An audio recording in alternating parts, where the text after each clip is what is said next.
Sa simula ng pelikula noong taong 2005, isinalaysay na ang ebolusyon ng tao ay malapit ng magbago. Karamihan sa mga teorya ng science fiction ay hinuhulaan na ang hinaharap ay magiging mas makabago na may mas matalino na mga tao. Ngunit dahil ang mga tao ay nasa pinakamataas na level, ang kanilang ebolusyon ay naging hindi maganda. Ang mga tao ay naging mangmang sa paglipas ng panahon. Sa ganitong mga kondisyon, ang librarian ng US Army na si Corporal Joe Bowers ay nilapitan ng kanyang mga senior na iminumungkahi sa kanya na maging bahagi ng isang mahalagang eksperimento. Si Joe na nagplanong manatili na isang librarian hanggang sa pagreretiro ay naiinis, ngunit kailangan niyang sundin ang mga utos. Pagkatapos ay dadalhin tayo sa isang pribadong pagpupulong sa pagitan ng ilang matataas na opisyal ng militar. Doon ay ibinahagi ni General Collins ang kanyang mga ideya sa iba pang mga opisyal. Sinabi niya na ang mga siyentipiko ay nag-imbento ng isang hibernation pod ng tao na maaaring mapanatili ang mga tao para sa isang hindi tiyak na tagal ng oras. Ginawa ito upang mapreserba ang pinakamahusay na mga tao habang sila ay nasa kanilang kalakasan at bubuhayin sila sa oras ng pangangailangan. Pinili nila si Joe na maging unang bahagi ng eksperimento dahil siya ang pinakakaraniwang tao sa militar at walang malapit na kapamilya. Katulad nito ay nangangailangan din sila ng isang babae para sa eksperimento, ngunit wala silang mahanap na perpektong akma sa militar. Kaya naman pumili si Collins ng isang bayaran na babae na nagngangalang Rita, ipinakita niya sa mga opisyal ang mga larawan niya at ng manager ni Rita na si Upgrade dahilan para hindi maging komportable ang lahat sa silid. Tinapos niya ang kanyang pagsasalita sa pagsasabing ang dalawa ay ilalagay sa pods kinabukasan at ang eksperimento ay magpapatuloy sa loob ng isang taon. Dahil mataas ang uri ng eksperimento, ang mga opisyal na naruroon sa silid ay hindi pinapayagan na ibahagi ang impormasyon sa sinuman. Kinabukasan ay magkasama sina Joe at Rita sa waiting room, nagpakilala si Joe at tinanong si Rita kung saang sektor siya galing. Dahil ayaw niyang ipahalata na isa siyang bayaran, sinabi ni Rita na isa siyang pintor. Pagkatapos ay pareho silang inilalagay sa dalawang hibernation pod. Nagulat si Rita at sinubukan na bumangon. Ngunit tiniyak ni Joe sa kanya na alam ng mga siyentipiko ang kanilang ginagawa at sinabi niya din na isang taon lang sila sa loob kaya magiging maayos ang lahat. Sa wakas ay isinara na ang mga pod ng dalawa gayunpaman, nagsimulang magkaproblema ng inaresto si Collins dahil sa isang pagtatangka ng prostitusyon. Kasama niya ay inaresto rin si Upgrade dahil sa pamumuno sa isang prostitusyon, kaya naman ngayon ay wala nang magbabantay sa mga hibernation pod. Dahil sa isang iskandalo ay isinara ang kampo ng militar at ang gusaling kinalalagyan ng mga pod ay winasak, habang sina Joe at Rita ay nasa loob lang ng pod habang lumilipas ang mga taon. Kahit na ang mga bagay ay mukhang hindi maganda para sa dalawa, ang nangyayari sa labas ng pod ay mas malala pa para sa sangkatauhan. Nagsimulang mas maging mangmang ang mga tao sa isang nakakatakot na bilis, at ang record ng karaniwan na talino ay bumababa sa paglipas ng panahon. Ang ilang mga tao ay umaasa na ang genetic engineering at agham ay magagawang ayusin ang nangyayari sa ebolusyon. Ngunit ang pinakamatalinong siyentipiko sa mundo ay tumutuon sa mga mangmang na eksperimento tulad ng pagsisikap na patigilin ang paglalagas ng buhok at pahabain ang oras ng paninigas. Samantala, nadadagdagan ang populasyon at patuloy na bumababa ang katalinuhan hanggang sa taong 2505. Sa lahat ng mga taon na ito, hindi kayang lutasin ng mga tao ang mga pangunahing problema ng tao tulad ng pagtatapon ng basura. Kaya't ang basura ay nanatiling nakasalansan sa loob ng maraming siglo nang walang anumang plano, dahilan para lumikha ito ng napakalaking pagguho ng basura sa taong 2505. Ang pagguho na ito ng basura ay naging sanhi na mapunta sa isang random na bahay ang hibernation pod ni Joe, at si Joe ay lumabas sa pod na nahihilo at naguguluhan. Ang tao na nasa loob ng bahay ay nagngangalang Frito Pendiho. Si Frito ay ganap na hindi pinapansin ng tambak ng basura pati na din ang estranghero na nasa loob ng kanyang bahay at patuloy na nanonood ng mga kakaibang palabas sa TV. Tumayo lang siya para pakiusapan si Joe na huwag maingay, at doon ay makikita natin na may toilet din ang upuan niya kaya hindi na niya kailangang tumayo ng paulit-ulit. Pagkatapos ay sinipa niya si Joe papunta sa labas ng bintana. Ang labas ay tila nakalilito para kay Joe at sinabi niya sa kanyang sarili na napakaraming nagbago sa loob lamang ng isang taon. Hindi niya alam na siya ay nasa taong 2505. Maya-maya ay nakita niya ang isang grupo ng mga tao na nasa gilid ng kalsada na nag-uusap sa pamamagitan ng salitang lansangan. Naiintindihan sila ni Joe ngunit nang nagsalita siya tulad ng normal na pananalita, sinabihan nila siya ng mga nakakainsultong pananalita saka itinaboy. Si Joe na nalilito ay nahihilo din kaya nagpasya siyang pumunta sa malapit na ospital. Doon ay nilapitan niya ang receptionist at sinabi dito na siya ay mula sa hukbo. Walang maintindihan ng babae kaya pinindot na lang ang isa sa maraming pinipindot sa kanyang mesa. Pagkatapos noon ay isang boses ang humiling kay Joe na magpatuloy sa diagnostic area sa kanan. Nalilito siyang umalis para uminom ng tubig mula sa isang water fountain ngunit ito pala ay isang energy drink na tinatawag na Brondo sa halip na tubig. Nang tanungin ni Joe ang isang lalaki kung saan siya maaaring uminom ng tubig, pinagtawanan nito si Joe dahil gusto niyang uminom ng isang bagay na ginagamit nila sa mga palikuran. Lumalabas na lahat ng tao sa mundo ay gumagamit ng Brondo bilang panghugas ng katawan, inumin at para na rin sa pang-araw-araw na gawain, habang ang tubig ay ginagamit lamang sa mga palikuran. Pagkatapos ay pumunta siya sa diagnostic area kung saan may kailangan siyang ilagay sa kanyang bibig, tenga, at butas ng puwet. Ang propesyonal sa kalusugan ay pinagbali-baliktad ang mga plug na inilagay na niya sa mga partikular na parte ng katawan. Ang nandidiri na si Joe ay kinumpleto ang pamamaraan at dinala sa isang doktor. Habang naghihintay ay nakita niya ang taong 2505 na nakasulat sa isang magazine ngunit hindi ito pinansin at inisip na isang pagkakamali. Dumating ang doktor at sinasagot ang lahat ng mga tanong ni Joe tungkol sa kanyang kalusugan sa pamamagitan ng pagsasabi ng puwet mo. Idineklara din niya na nababaliw si Joe at hiniling sa kanya na magbayad ng $5 bilyong.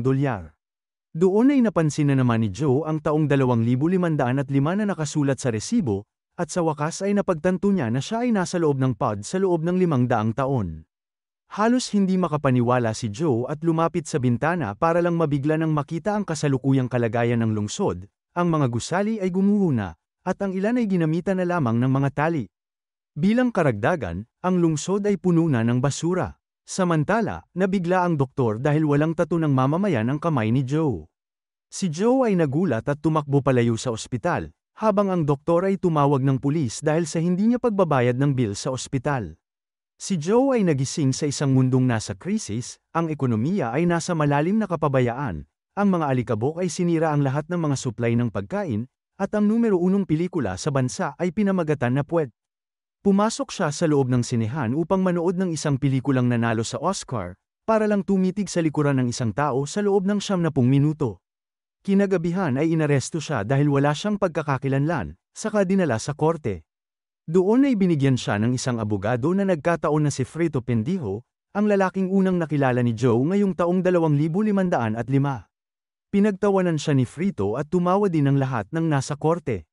Nagbigay ng matinong paliwanag si Joe sa kanyang kaso na ipinapaliwanag kung bakit hindi siya maskan o masuri, ngunit tinatawanan lang siya ng mga abogado at hukom. Sa wakas ay idineklara siya ng hukom na nagkasala at hinatulan na makulong. Samantala, lumabas na din si Rita sa pod at sinusubukan na makipag-ugnayan sa kanyang manager at nobyo na si Upgrade. Hindi siya nagtagumpay sa pagtawag sa kanya dahil ang telepono ay hinihingan siya ng $2,000 para lang makipag-ugnayan, at sa sandaling iyon ay nilapitan siya ng isang lalaki na niloko niya upang makuha ang kanyang pera. Kasabay nito ay dinala si Joe sa isang automated tattoo place kung saan ang mga mamamayan ay binibigyan ng identification tattoo na ginagawa silang scannable. Tinanong siya ng makina kung ano ang kanyang pangalan, ngunit nagsimulang magsalita si Joe na hindi siya sigurado kung ano ang nangyayari.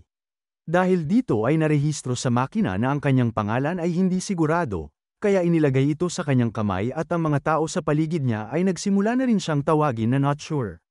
Pagkatapos ay dinala siya sa isang amplitude at IQ test at nagtanong tungkol sa math na addition, sinagot ni Joe ang lahat ng ito ng tama at nagulat nang makita na ang mga tao sa paligid niya ay hindi alam ang itsura ng mga hugis. Pagkatapos nito ay dinala na siya sa bilangguan. Sa wakas ay napagtanto niya na ang lahat ng tao sa kasalukuyang mundo ay mga mangmang, kaya sinubukan niyang sabihin sa gwardya na siya ay dapat nalalabas sa kulungan ngayon. Hinayaan siya ng hangal na gwardya na umalis ngunit napansin ng mga alarma na nakatakas ang isang preso kaya hinabol siya ng mga pulis. Kahit papaano ay nakatakas si Joe sa kanila at pumunta ulit sa kinaroroonan ni Frito, naniniwala siya na may gumawa ng time machine sa nakalipas na 500 taon kaya humingi siya ng tulong kay Frito na mahanap ito. Hindi sumang-ayon si Frito na tulungan siya ngunit niloko siya ni Joe sa pagsasabing bibigyan niya siya ng $8 bilyong para sa kanyang tulong, at sa kalaunan ay ipinahayag ni Frito na alam niya kung nasaan ang time machine. Maya-maya lang ay kumatok ang mga pulis sa pinto ni Frito para hanapin si Joe, kaya lumabas ang dalawa sa bintana at nagmaneho papunta sa museo. Sa kanilang paglalakbay ay nakita nila si Rita na niloloko pa rin ng parehong lalaki, sumakay si Rita sa kotse at nag-aalala na baka dumating si Upgrade para hanapin ang perang inutang niya sa kanya at hindi pa rin alam na patay na siya. Habang nagmamaneho sila ay may isang bagay mula sa labas ng kotse ang nag-scan sa kamay ni Joe, kaya nalaman ng pulisya ang kanyang lokasyon. Sa oras na yun ay naubos ang baterya ng sasakyan kaya sila ay lumabas dito, agad namang lumapit ang mga pulis sa sasakyan at pinaputukan ito. Hindi nagtagal ay isang grupo ng mga tao ang sumali at nagsimulang mag-away-away, tumakas naman sina Joe, Frito, at Rita sa pag-asang makikita nila ang time machine. Pagkatapos ay dinala ni Joe ang dalawa sa Costco na ngayon ay ang sentro ng lahat ng kalakalan, sinasabi pa nga niya na nag-aral siya ng abogasya sa Costco. Habang hinihintay nila ang tren ay pumunta si Rita sa banyo, bago siya bumalik ay aksidenteng naskan ang kamay ni Joe at naalerto ang buong lugar sa presensya ng isang kriminal. Dumating ang tren at sumakay si Frito ngunit hinintay ni Joe si Rita para lamang mahuli ng mga pulis. Gayunpaman, sa pagkakataong ito ay dinala siya sa White House sa halip na sa bilangguan. Doon ay nakilala ng naguguluhan na si Joe ang panggulo ng bansa na si Camacho kasama ang kanyang mga sekretarya. Pinagtatawanan siya ni Camacho dahil akala niya ay malaki ang ulo ni Joe dahil matalino siya. Lumalabas na ang IQ test na sinagutan ni Joe sa bilangguan ay ikinagulat ng lahat dahil siya ang may pinakamataas na IQ na nakilala nila. Kaya naman dahil sa kanyang katalinuhan ay ginawa siya ng panggulo bilang bagong kalihim ng interior, sa pagtataka ni Joe ay idineklara din nila siya bilang ang pinakamatalinong tao sa buong mundo. Pagkatapos ang bawat tao ay pumunta sa lugar ng House of Representatives kung saan inanunsyo ng panggulo na ang mga problema ng kakulangan sa pagkain at bagyo ng alikabok ay malulutas ng kanilang bagong kalihim ng interior na si Mr. Not Sure. Nangako rin siyang papalayain si Joe kung mareresolba ang problema. Pagkatapos nito ay ginanap ang isang pagpupulong ng gabinete kung saan hinihiling ng mga sekretarya kay Joe na magbanggit ng isang matalino na pahayag. Nagbanggit si Joe ng ilang random na komplikadong mga salita na nagpapaniwala sa kanila na siya ay talagang matalino.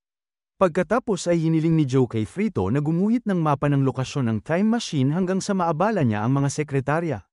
Nang maglaon ay dinala niya sila sa isang bukid kung saan dapat malago ang mga pananim, pinahanap din niya si Rita dahil baka matulungan niya sila sa mga pananim.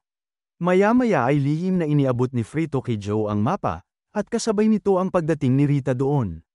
Tinawag siya ni Joe na nagpaplanong tumakas gamit ang mapa, ngunit nabigo ang kanyang plano nang makita niyang isang linya lamang ang mapa ni Frito. Pagkatapos ay napagtanto ni Joe na ang mga tao ay dinidiligan ng mga pananim gamit ang energy drink na Brondo, kaya naman nagdaos siya ng pagpupulong para simulan ang paggamit ng tubig sa halip na ang Brondo. Inisip ng mga sekretarya na ang kanyang ideya ay nakakatawa, kaya sa halip na mga tuwiran sa kanila ay sinabi na lamang niya na nakakausap niya ang mga halaman at ang gusto nila ay tubig. Hindi alam ni Joe na ang energy drink ang naging dahilan ng pagdami ng asin sa ibabaw ng lupa na pumatay ng mga halaman at naging sanhi ng pagkakaroon ng mga bagyo ng alikabok, kaya naman talagang nalulutas niya ang kanilang mga problema. Sa loob ng ilang araw ang lahat ay naaayon sa kanyang plano, ngunit sa lalong madaling panahon, ang supply ng energy drink na Brondo ay naubos na dahil sa pagbaba ng produksyon. Dahil dito, ang kalahati ng populasyon ay nawalan ng trabaho kaya nagkagulo ang mga tao sa labas ng White House. Inanunsyo sa balita na si Joe ay dinala sa korte dahil nawalan ng trabaho ang mga tao at napatunayan na nagkasala, doon siya ay sinintensyahan ng isang gabing pananatili sa rehabilitasyon. Sa bagong mundo, ang ibig sabihin ng rehabilitasyon ay hahabulin ng isang malaking truck ang isang kriminal sa loob ng isang arena habang ang isang pulutong ng mga manunood ay magpapalakpakan para sa truck at ito ay kadalasang nagtatapos sa pagkamatay ng kriminal. Si Joe ay dinala sa arena habang si Rita ay malungkot na bumalik sa White House na handa ng puntahan ng time machine kasama si Frito. Samantala, ang nangyayari sa rehabilitasyon ay ipinalabas sa pambansang telebisyon. Si Joe ay hinahabol ng isang napakalaking truck habang minamaneho niya ang isang maliit na kotse. Sa parehong oras ay napansin ni Rita ang isang halamang rosas na tumutubo sa labas, kaya napagtanto niya na gumana ang ideya ni Joe na diligan ang mga halaman gamit ang tubig at hiniling niya kay Frito na dalhin siya sa arena. Plano niyang ibalita ang mga pananim sa telebisyon para mawala ang parusa ni Joe. Samantala, sinusubukan pa rin ni Joe na iligtas ang kanyang buhay mula sa malaking truck. Nakarating doon si Rita sa tamang oras at binayaran ng isang cameraman para sumama kay Frito at kunan ng video ang mga nabubuhay na pananim, pagkatapos ay pumunta siya sa monitoring room at kinuha ang control panel. Sa wakas ay nakarating si Frito sa bukid at kinuha na ng mga pananim, at ang video ay na-broadcast sa malaking screen. Nang makita ito, iniligtas ni Camacho si Joe mula sa kamatayan at tinanggal ang kanyang parusa na nagpasigla sa mga tao. Ngayon, ang lahat ay nasa isang pagtitipo na ginaganap sa White House. Ibinunyag ni Rita na ayaw na niyang bumalik sa nakaraan dahil mas gusto na niya ang kinabukasan. Nagulat si Joe ngunit hindi niya siya pinilit na sumama sa kanya. Ang dalawa ay nagpaalam na sa isa't isa, ngunit bago umalis si Joe ay tinawag siya ng Pangulo sa entablado at idineklara siya bilang bagong vice-presidente. Ang lahat ay tiningnan si Joe na may pag-asa sa kanilang mga mata kaya pumayag siyang manatili sa taong 2505. Pagkatapos ay may isang taong nagsalita na isang kalokohan lang ang time machine, at ang nalilito na si Joe ay dinala ni Frito sa makina at sa wakas ay nahayag na ang time machine ay isa lamang sasakyan ng mga bata sa peryahan. Naputol ang eksena pagkaraan ng ilang buwan nang si Joe ay nahalal bilang Pangulo ng Amerika, at si Rita ay naging kanyang asawa at naging unang ginang. Sa ilalim ng kanyang pamumuno, isang bagong panahon ang sumikat at ang mga tao ay umaasa na ang mga tao ay muling magiging matalino. Nagkaroon pa siya ng 3 anak kay Rita na sinasabing pinakamatatalinong bata sa mundo. Dito na nagtatapos ang kwento, sana ay nagustuhan mo ito. Kung hindi ka pa nakasubscribe ay mag-subscribe ka na upang matulungan mo ang channel na ito. Mag-comment ka na rin tungkol sa kwento. Salamat!